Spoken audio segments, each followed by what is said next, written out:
Hey, this is Fred Ottman, Tugboat Typhoon, the Shockmaster, the B-A-double-D, Big Steel Man.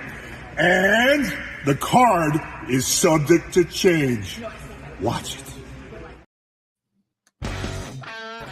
Well, sometimes love feels just right. It feels so real. It feels just like a power driver. Yeah, a power driver. That's what I'm talking about. So me personally, I'm actually a lifer. I don't remember a time that I wasn't watching professional wrestling.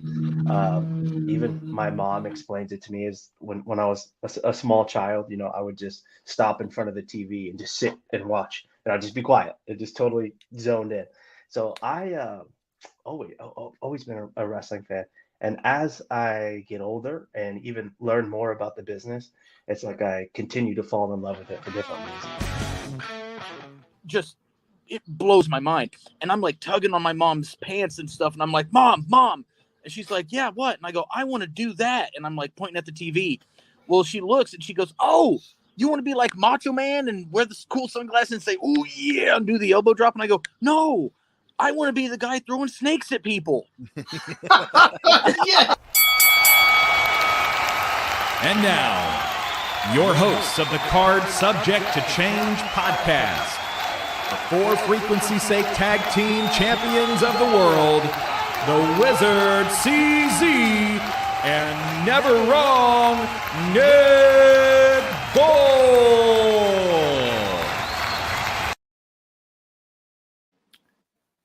Hello, everyone, and welcome back to another exciting edition of the Card Subject to Change podcast, the podcast by the fan for the fan. We, of course, powered by Low Pies Pizza, built by Durham Remodeling, colored by Ryan Allison Tattoo, and protected by Jared Zook of Country Financial. Thank you so much for tuning in and joining us. I am your host, never wrong, Nick Bull. I'd be remiss if I didn't announce and introduce my tag team partner. We are the co-tag champs of the For Frequency's Sake Network. He is the Wizard CZ. Wiz, how you doing? I'm feeling good. I'm excited. We've got another Black and Brave graduate on our hands tonight. Based mostly in Chicago these days. We are joined by Uncle T, Solomon Tupu. How you doing today, Tupu? Oh, just another day, man. Oh, what the hell is that? Whoa, how'd you? We got balloons here. We got balloons. What? How did you do that? I don't know. That was making cool. Magic happen today. What the? That was right on cue, too. Yeah, it was. Yeah, that's the end of the podcast. We'll see you guys later. Here it is. Good night, everybody. Yeah, right. Now we're doing pretty good. Just got a good little legs workout with my Hatekeeper brother Shane Boucher at the BXB dojo, and then went to Wally World, grabbed some groceries, and like I said earlier, spent money that I don't have. So it's just another day, you know. Very happy to have Solomon Tupu in the studio here on the Card Subject to Change podcast. So I'm going to start it out with the question I ask all of our guests: what got you hooked on pro wrestling? What was that thing that brought you in, that's kept you around, that makes you a fan, makes you love it? You're obviously a wrestler, so you have some love for it, but what was that? What got you hooked on pro wrestling? So it's a funny story that my buddies always bust my balls and rib me for, because they're like, they always go like, yeah, you started watching wrestling yesterday or whatever, because I didn't grow up watching wrestling, because I was in a religious household, and my dad, though, he was a big wrestling fan. Like he would watch everything, and my mom hated it. So due to being in a religious household, I was sheltered as a kid and wasn't allowed to do X, Y, and Z. But I would always kind of peek through the door. I remember watching, it was an Umaga match or whatever, something. I was watching my dad watching old Monday Night Raw back in the day, when I was a little kid. I'm like, oh, I wonder what that is. And then I have a vague memory of some friends of mine in elementary school or whatever it was, where they had an Umaga action figure and a Jeff Hardy action figure, and they're like, "Isn't this cool?" And I'm like, "Yeah, that's cool." Walked away, no idea what it was. So, but it's the funny part is, come around 2012, I have no knowledge of wrestling or nothing. Which is, I don't know if that's gonna fucking. Oh, sorry, I don't know if that's gonna drop my stock or nothing. But 2012 rolls around, I put on Netflix, and there's a Rock documentary. And at the time, like I said, I don't know anything about wrestling. I'm like, oh, the Rock, that's the actor, the Hollywood guy, yeah. And then my mom, she was like, yeah, this looks cool. Let's play it on Netflix. And it was a documentary about like his, like not about his movies or what. Obviously, it's about wrestling. And I'm like, oh, the Rock's a wrestler, WWE, WWF. That's cool. That's really cool. So she sheltered me from it, and then ironically, if that's the right word, she is the one that got me into it because she put on that Rock documentary by accident, and that's the same time around where like the WWE Network came back because uh, I remember the documentary popping up. I'm like, oh, that whole thing was cool. And then at that same time, The Rock came back, and I'm like, oh, that's Rock on TV. We didn't have like live television or whatever, but we had Hulu, and Mhm. like Raw and SmackDown would come on the day after it was aired. And at that time, it was like Monday and Tuesday. So Tuesday and Wednesday, I'd watch Raw and SmackDown all the time. I'm like, oh, that's The Rock, and he's back, and he's wrestling the CM Punk guy and John Cena. I know John Cena, everybody does. And then I'm like, oh, the Shield. And then I'm like, oh, Ryback's fun. At the time, Ryback, I was the biggest Ryback fan in the world at the time, dude. Like even to this point, like even though he says some crazy shit nowadays, I still have that nostalgic aspect of Ryback. I'm like, oh, dude, Ryback's the man, yada yada yada. And then Rusev Miro is the number one person on my list. He's my all time favorite. Nobody's better than Miro. But I'm just on a tangent rambling. But yeah, no. So the pretty much what got me into wrestling was that Rock documentary, and then ever since then, it was like 2012, 2013. The network's back, and I'm just this encyclopedia, this library of pro wrestling. Like you can just click to any year, any date, and just everywhere. And I literally, I think I started in like 98 pay-per-views, and I just watched every single pay-per-view back to back within like a few months. I'm like, this is awesome.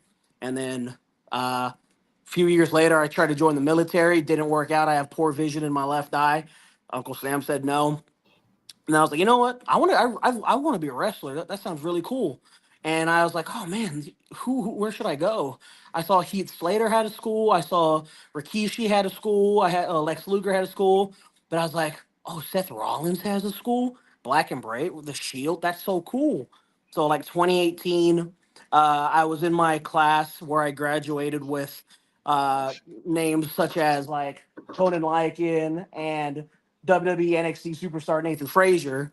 And just to drop a name, why not? Like Sure, we, sure. we were in the same class, and those are my buddies for life, brothers forever. And ever since 2018, I just been on this ride, man. Just you know, doing the thing as we all are. That So was You you very. mentioned dropped. Oh, go ahead, Nick.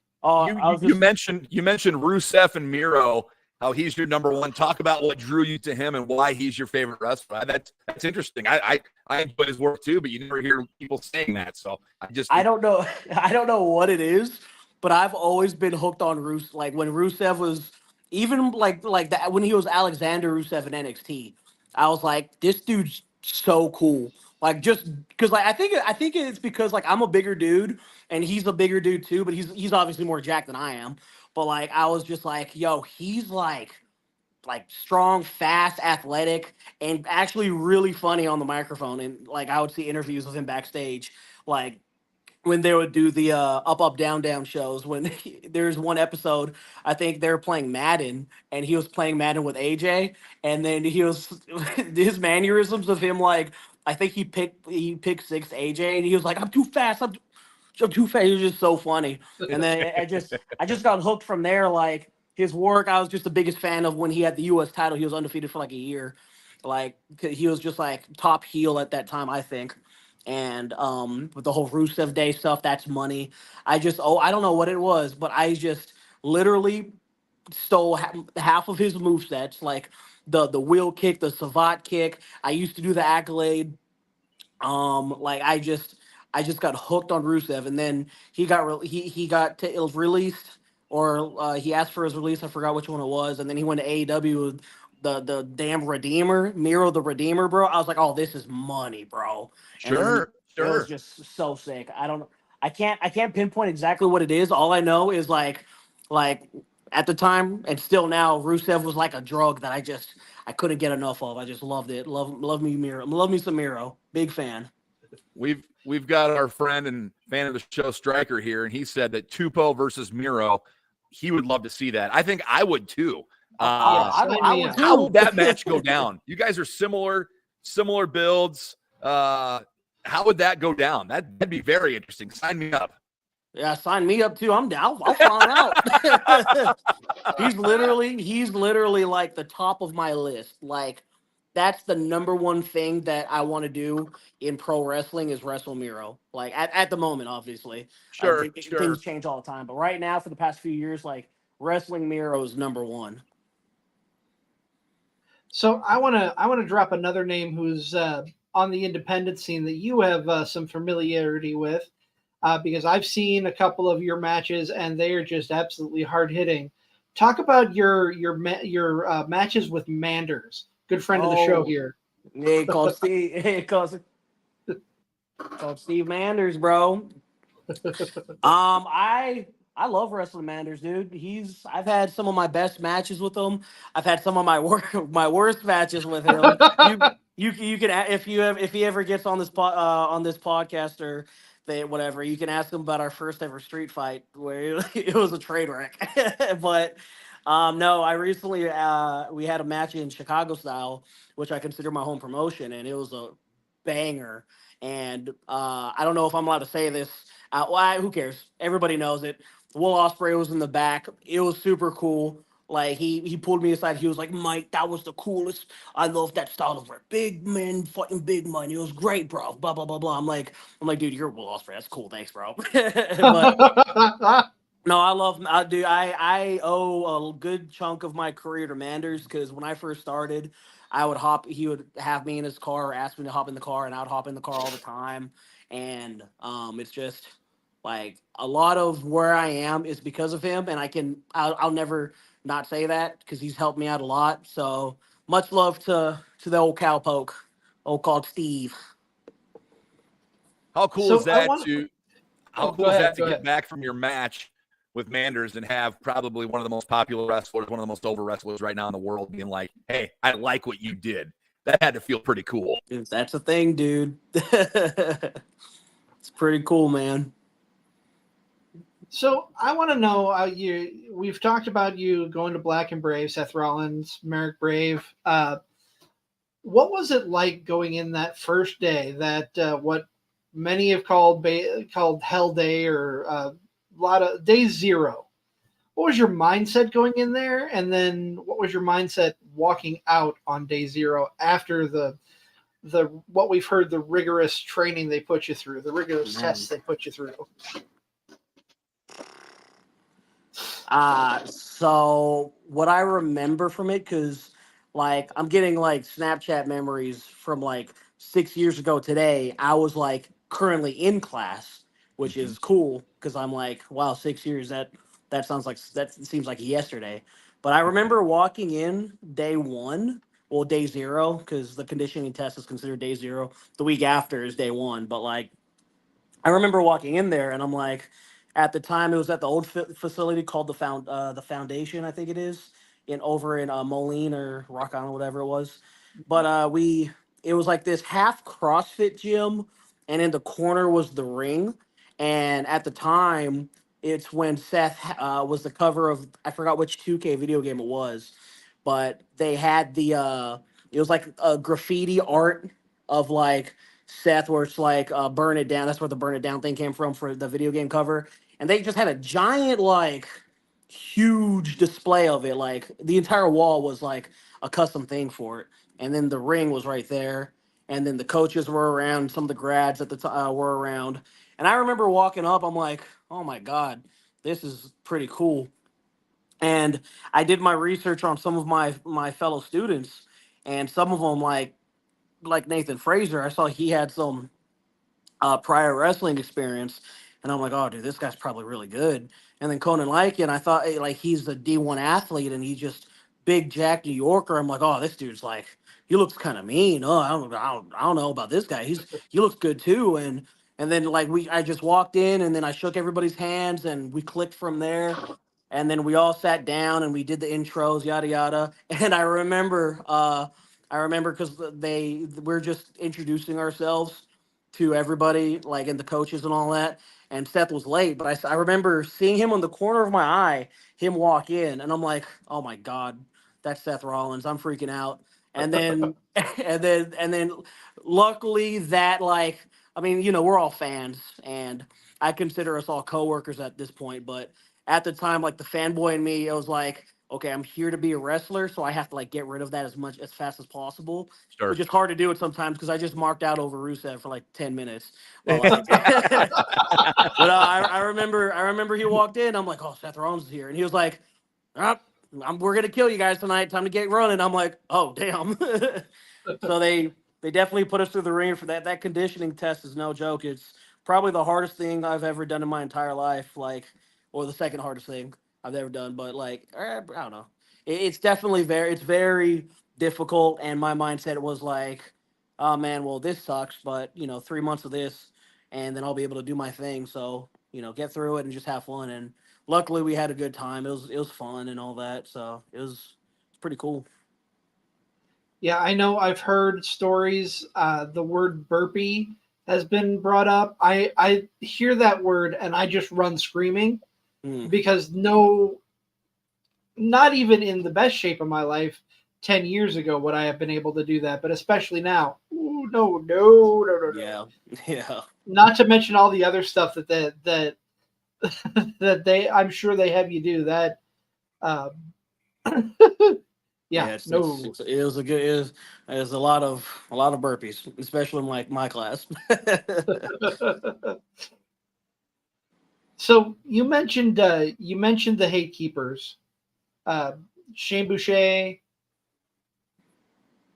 Jay Marston, Yep. Jay Marston, the Shug, Shane Hollister. Who am I missing?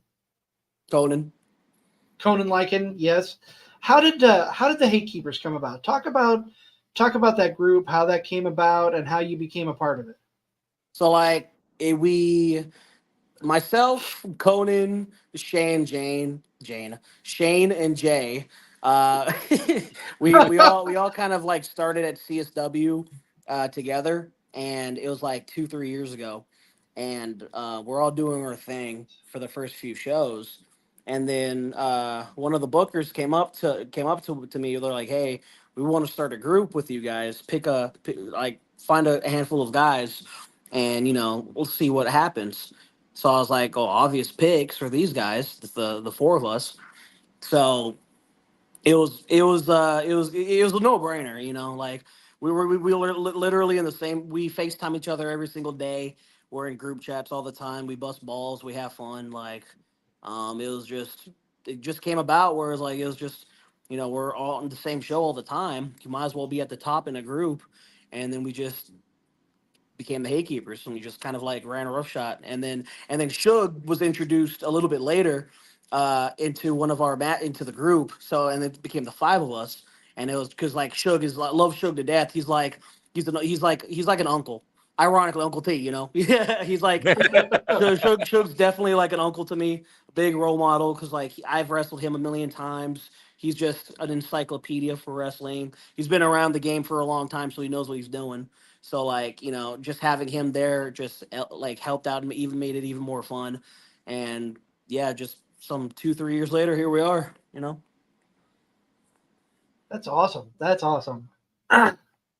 Who's credited with coming up with the name? That's a pretty catchy name for a wrestling stable. I want to say me. I can't remember because we were like going back and forth with names because originally for the first couple of shows we were the Black and Brave Army, but we were like, we don't want to be those people who are like, yeah, we're Black and Brave, we're better than you, and like we don't. That's stupid. So we were like, let's figure out our own thing, and then I'm gonna say me. I came up with the name the Hate Keepers. That's all right. the That's the answer I want to hear. Yeah. I put it in the group chat. I said, "How about the Hate Keepers?" And everybody was like, "You're so right. You're our king, and everything you say is right." And I'm like, "Okay, cool, thanks." So that's how it came about. You're listening to the Card Subject to Change podcast, the podcast by the fan for the fan. We are powered by Lopez Pizza, built by Durham Remodeling, colored by Ryan Allison Tattoo, and protected by Jared Zook of Country Financial. We are chatting with Uncle T, Solomon Tupu, all things wrestling. And Solomon, what would you say, since you started wrestling until now, what part of you has evolved the most? Is it the psychology part? Is it the in-ring part? What part of your game has evolved the most and gotten you this far? Definitely my character. For the past few years, I was the Samoan Hellraiser, the Dragon of the Pacific, Solomon Tupu, and it was working. You know, I'm Samoan. You know, like generic Samoan gimmick. You're Umaga. It was working and it was cool. But then it came to a point where I'm like, they got a faction of Samoans running WWE. They got like if I'm not gonna be a better, I'm not gonna be any better than Jacob Fatu because he's, I can't beat him because he's the man. So like, I was like, I don't know what to do. And I talked to my boys. They're like, well, why don't you? At one point, they're like, why don't you be a Boy Scout? I'm like, no, why would I do that? Because just busting balls, throwing. Because I used to be a Boy Scout back in the day. But like just busting balls, throwing ideas left and right. And then I played around with the ideas like, why don't I just be like a pimp, Godfather, like. Because realistically, like, sure, I'm a big brother, a big man, Samoan, and I can play the role of a badass. But like, I don't consider myself a badass, like a big monster, because I like to bust balls and have fun with the boys. I like to have a couple drinks and just have a good time and party. Right. And I've always been told that make sure your character is you turned up to 11. So, just it actually happened at AAW in Chicago. Danny Daniels and Chuck Smooth were like, yo, why don't you be a pimp? And I'm like, it's funny you say that because we're actually playing around with the idea of that, me and my buddies. And then Danny was like, I want to see what it looks like, get a fur coat and whatever and make it yourself. And then I put it on, it popped myself and it popped the boys with that doing that, it popped the crowd.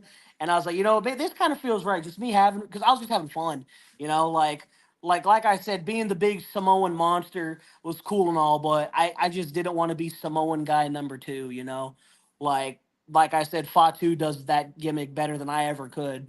And so what's the point of trying to compete with him?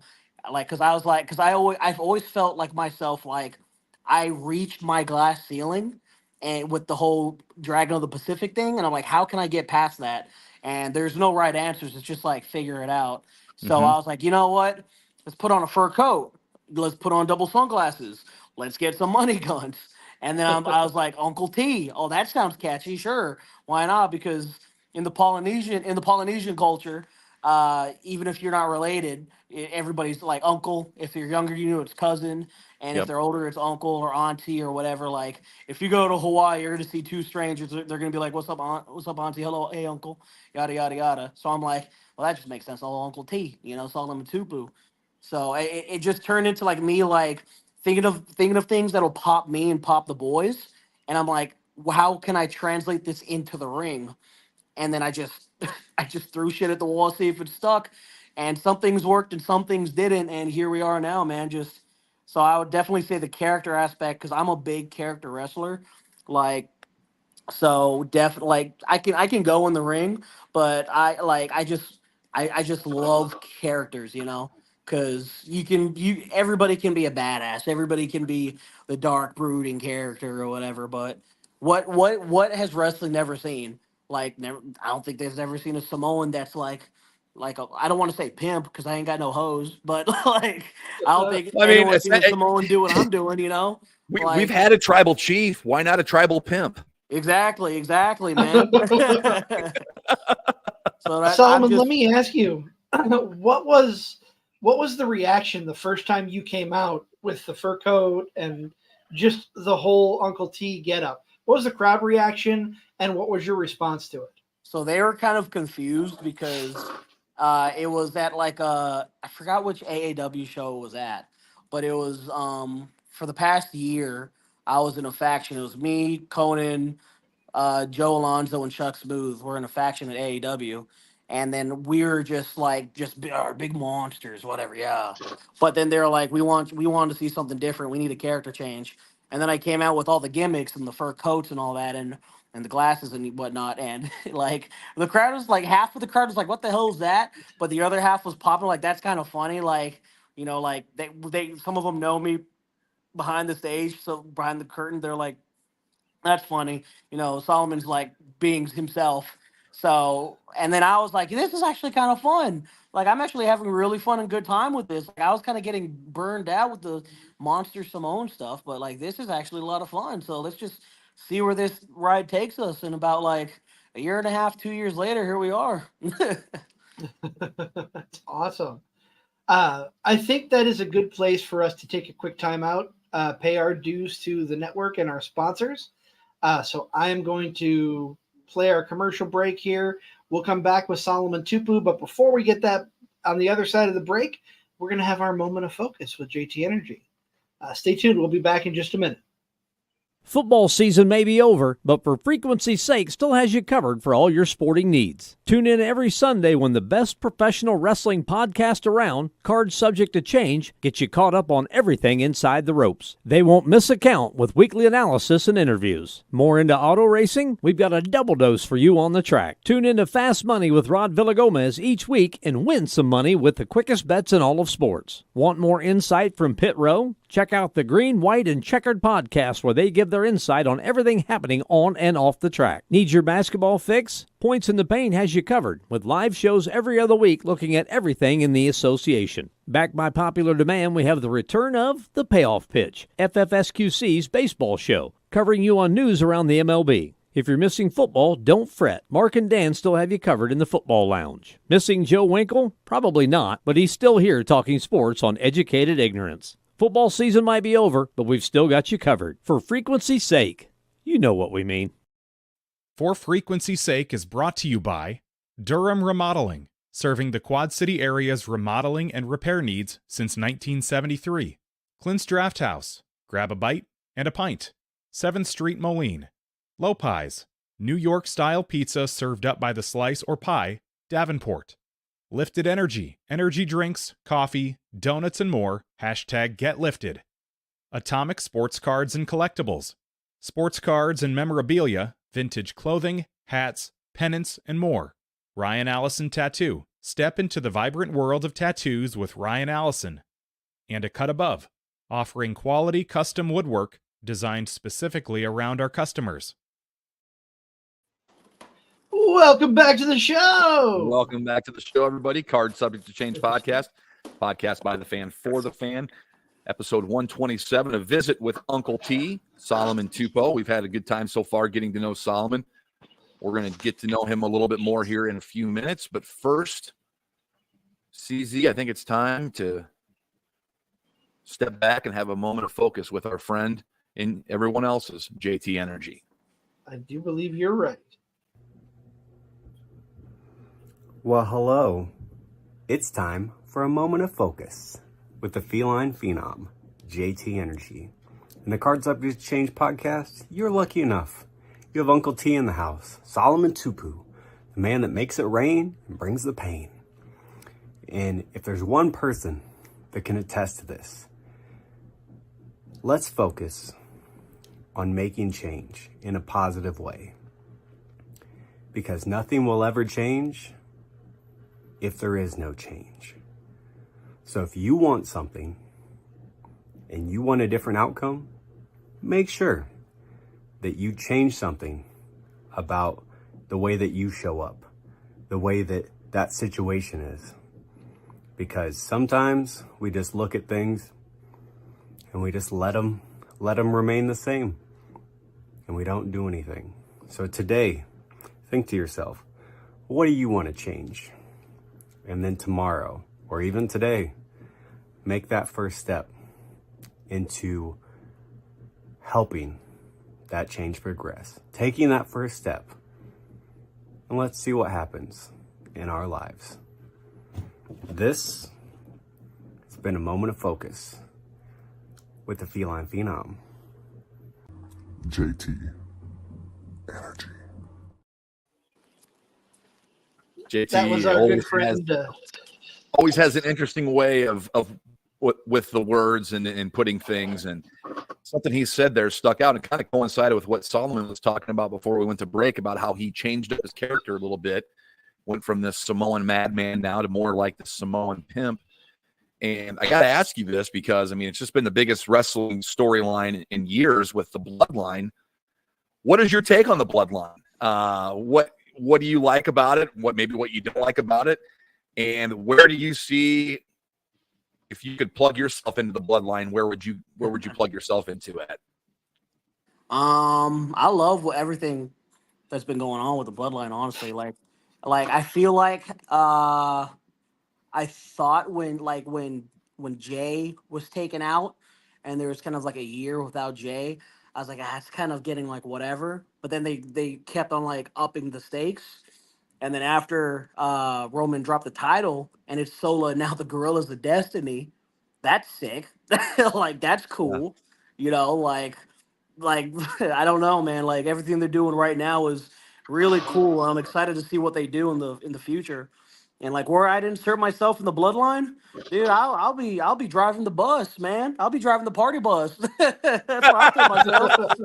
You know, like I'm still getting paid, dude, and I'm bumping even less. You know, give me that like assistant to the wise man spot. You know, let's have a good old time. I like that answer. I like that. Yeah.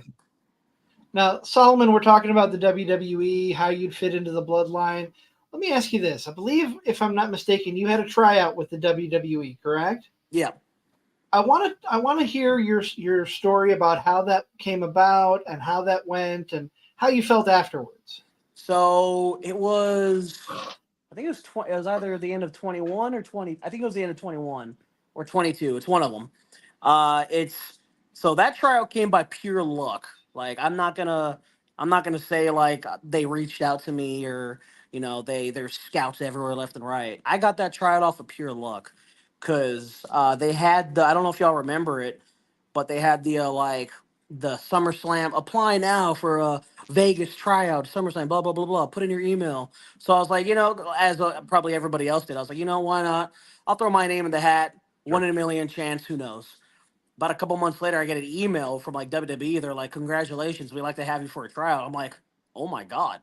So I wasn't ready at the time physically. My cardio was the shit, still is now. Like I was about 3-4 years in, which is super early, and I'm 6 years in now. I'm still super early, but they asked me for the Vegas tryout. I got all my blood work, physical, all that good stuff done, my vaccination cards, all that good stuff. Then I get COVID a week before the Vegas tryout. So I'm like, damn, that sucks. But they're like, don't worry, we'll bring it back in December. So I got a December trial. I'm like, cool, even more time to prepare. So the December tryout comes around, and I'm preparing as much as I should have been preparing more if I'm being honest. But like, I prepared what I did. And then I went down there as a 3-day tryout, and it was the most like I said earlier, the conditioning test at Black and Brave was the second hardest thing I've ever done. That tryout is the number one hardest thing I've ever done in my life. Like it was like 3-4 conditioning tests put into one, not just like physically but mentally, because it was myself and in my class was like Roxy. I saw her immediately. I go, you're getting signed. There was a bunch of like football athletes and basketball and baseball, etc., sports athletes, and a bunch of them got signed. And there's a bunch of other wrestlers in there with me as well. I'm forgetting names, but I think there's 80 of us, and 10-20 of us were wrestlers, and the other half was athletes.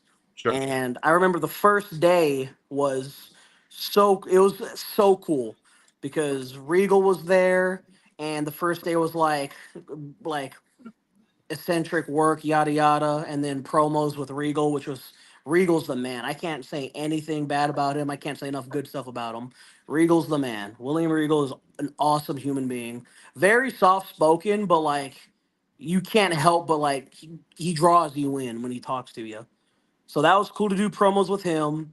And then the second day was just rigorous drills and training that is just like I said, it was like 3-4 conditioning tests into one. And then the third day we had more training and promos and matches, which was really cool in front of like Regal, Samoa Joe, a bunch of other execs, Albert, obviously. Mhm. Like it was really cool. And some NXT wrestlers like Giovanni Vinci and Ludwig Kaiser was there. They're awesome human beings, great dudes, so cool, great dudes. And there's a bunch of other wrestlers out there too, just helping out. But it was it was definitely the hardest thing I've done in my life was that tryout, and like I took away a good amount of stuff, and I got a phone call like a week later. They're like, unfortunately, yada yada, we're not gonna go with you, but blah blah blah blah blah whatever. Good luck to you in your future. And obviously, I was bummed out like for like a week, but I wasn't ready. I wasn't ready for a job at that point. Like I would have loved to have a job at that Right. point. Don't get me wrong. I would have been like, sweet, I get to move to Florida. But it was a really cool learning experience, and definitely gave me a different like look on things of like what I do and what to do. And if one in the future comes up, then I'll be more prepared, obviously. So fingers That crossed, was What's the biggest thing you took away from that experience and then applied to your wrestling life when you got back from it? So it's advice Regal gave me because he told me he was like because I was asking him about like promos, and I'm like, at the time I was doing the monster character, and I was like big blah, wah, whatever, like yelling in Samoan, yelling, yeah, blah blah blah, Solomon Tupu, wah, whatever. And I was like, "What'd you think, Regal?" I was like, "Any advice? Obviously, what can I do better?" He was like, "You started at 100 and you're allowed, and you got our attention immediately." And I was like, "Good." He goes, "It's kind of hard to get past 100 when you start there. So like figure out where you want to put things because when you start here, you better figure out a good way to get past that because it's really hard to do that." So he was like, just tell us a story, take us on a ride, like like it's just the way that he was explaining things to me. I'm like, oh, that just makes sense. So that was definitely like just just pick and choose when you want to do things, kind of thing. So that was the one thing that sticks in my head the most is what he told me. Just if you're gonna start at 100, it's hard to get past that. So figure out a way to maneuver around that. Solomon. You mentioned not being ready at that first tryout that you had there. If Shawn Michaels were to pick up the phone, give you a call right now, say, "Hey, we want you to come for another tryout," are you ready now? I'll be like, Shawn Michaels, I'm in your backyard, dude. I'm outside the facility right now. Open the door. Where do you see yourself fitting in better? Since we're talking about your WWE tryout, do you see yourself fitting better in a WWE environment or like an AEW environment if the call were to come? So that's kind of like a hard question to answer because like I've I haven't done anything with AEW, and I've done like extra work and tryout and yada yada with WWE. So like I haven't had a dark match. I've never been the Ring of Honor or whatever, Dynamite Collision. I haven't done anything extra work or nothing with AEW yet. So until I do that, like because I'd love to be anywhere. My end goal, like I would love to sign with WWE, but at the end of the day, and I say this to everybody, I just want to make a living off of professional wrestling. Yeah. Preferably as a wrestler, but as long as I can make a living of it, whether that's like a coach, a producer. I'm too big to be a ref, but I'd take it. The refs make hella money, like like backstage anything, and that I'm just like making a living off of professional wrestling, where I can say this is what I do, and this is how I make money, and I have fun doing it. Then that's where I like to see myself. Like WWE is my end goal, but you never know. Maybe that never happens. Maybe it does happen. Maybe I go to AEW. If I'm lucky enough, maybe I don't. But whichever I go to, it's as long as I'm making that is my sole way of living. That's all I care about. You know. Absolutely. We're talking about moving into the big leagues. Let's play a little fantasy booking here while I have you. I know, obviously, Miro at the top of your list as far as people you want to get in the ring with. Anyone else? Any other dream matches for you or dream opponents for you to step in the ring with? So one of the easy answers is obviously Seth, because he's my trainer, and he's number one in the world. So why wouldn't I want to have that match? Another one is also kind of an obvious answer, Nathan Fraser. I would I've wrestled him before, but we've never had a singles match. It's been in triple threat, and wrestling one of my close buddies on in the big leagues, that's awesome. You Sure. know, um, there's just so much guys that Will Ospreay would be crazy cool to wet wrestle. Obviously, I'd have to up my cardio for that one though. But maybe just a little bit. I feel like when you watch Will Ospreay match, you have to have good cardio to watch a match. Not only I get blown up sitting down. You telling me that a wrestling match? Come on, I'm the same way. Yeah. God bless. I mentioned him earlier before, Gorillas of Destiny, Tamatonga or Tangaloa, like those guys would be sick to get in the ring with those guys. That would be sick. There's, everybody on every roster, obviously, but in my head, the main one's Miro. Miro's still number one. My coach, Fraser, the Gorillas of Destiny, Ospreay would be cool. It's just an endless list of names, that I'd just be grateful to be in the ring with. And we're grateful to have you here on the Card Subject to Change podcast. We're chatting with Solomon Tupu. This is the Card Subject to Change podcast, the podcast by the fan for the fan. We're powered by Lopez Pizza, built by Durham Remodeling, colored by Ryan Allison Tattoo, and protected by Jared Zook of Country Financial. Talk about your current run that you're on. If someone was to come out and see a Solomon Tupu match, see you at either Chicago Style Wrestling or AAW, what's their first impression going to be when they see a Solomon match, or what's their impression going to be when they walk away from a Solomon Tupu match? This is a lot of fake money everywhere.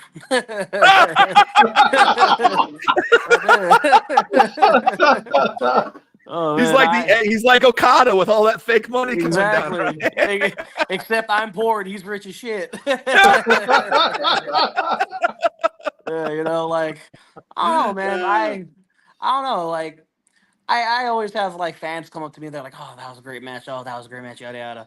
I mean, my main thing is just they bought the ticket, so anything I can do in my power to make them either cheer or boo, Sure. that's it.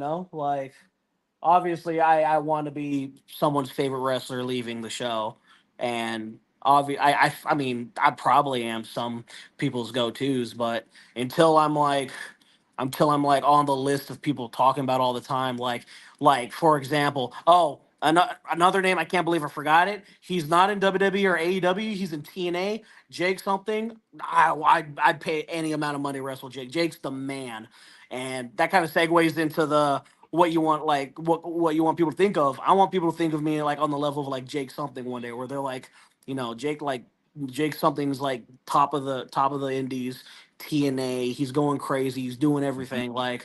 Just on that caliber of performer and wrestler is where I would like to be in the future. For sure. Oh shit! Nope. Drop that. That was weird. What is there any place that you haven't been that you would love to wrestle at? My bucket list is to wrestle on the West Coast and in Texas. So West Coast Pro would be cool. Just any of the Texas feds would be cool. East Coast too. I've wrestled on the East Coast here and there, like Philly, Jersey, Florida. But yeah, no, West Coast Pro, man. That's I don't know why, but that just the West California area, that's. I've got some buddies over there, and they tell me how cool it is. It's just always been a bucket list thing to just wrestle on the West Coast. I'm slowly breaking into Canada because we're myself, Campbell Myers, SK Bishop, Heather Reckless, and Maggie Lee, and Conan Lycan. We all had a show in Toronto a few weeks ago, Destiny Pro, and that was so much fun. Like they took care of us, they paid us well, they got us rental van covered gas, hotels, like great crowd, great locker room. So like slowly breaking into the Canada area, but I'd like to start breaking in more to the West Coast area, and also the Okay. South. I love the South. Like I used to live in Tennessee as a kid for like 7 years, so Tennessee's a second home for me, and I love the South. Like I was gonna move to Nashville, but then COVID hit, and I kind of got stuck here. And I dream about moving to Tennessee, but like it's just I got my home base here, and maybe I don't know. It's just I forgot what I was talking about. my train of thought rambled on a little bit. I want to ask you. There was I believe you were a part of it. If I'm remembering the pictures correctly, there was a seminar with Jerry Lynn a few weeks ago at Black and Brave. Talk about some of the seminars that you've been to, who you've gotten advice from, and what, particularly with the Jerry Lynn one, what did you walk away learning from the seminars that you've been a part of? So the Jerry Lynn seminar was really good. Jerry's the man. He's just a learning tree of endless knowledge, and he gave us some good advice. We had matches. He critiqued them really well. He was like, "I like your confidence," and I never thought about that to myself, that I have good confidence. And he was like, "You have great confidence in the ring. Like you own the ring." I'm like, "Oh, that's cool." So I took that away. Like I took that from that seminar. Like confidence is a big factor, which we already knew, but I never thought about it until like actually now. Um, I did a Sammy Callahan seminar. I think it was in December, which was really good. He gave me some great advice, and he gave me some critiques, which I appreciated, and some tips. A few years ago, I did an Alex Shelley seminar, which was, it's Alex Shelley. Like, it was just crazy good. He gave us, like, I have a book in my room somewhere with notes from it.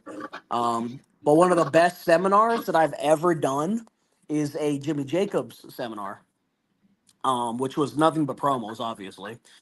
And like the way that Jimmy, like, you ask him something and he'll like, like he's running through an entire match or a movie in his head of like, how would I put that? Where would I put that? Would I do that? And then he would give you like an Einstein level answer. I'm like, oh wow, I didn't even think about it that way. Because like he gave really good advice that I've always used. Because like when it comes to like giving advice, because the analogy was, I'm making dinner and I'm gonna put food on the table. Now you can eat it, or if you don't want to, you don't have to eat it, and we can just move on. Which is like, if I tell you something, you can take it, great, but you also don't have to take it. If you don't want to, it's no big deal. So I was like, oh, yeah, that's a pretty good, cool way to look at things, because he was like, I don't know everything, but I've been around for a long time. Now you can take my advice, and maybe it does something, or if you don't want to, no hard feelings. Like there's other people around that have good advice as well. For sure. And Jimmy Jacobs, you're right, has been around the scene for such a long time.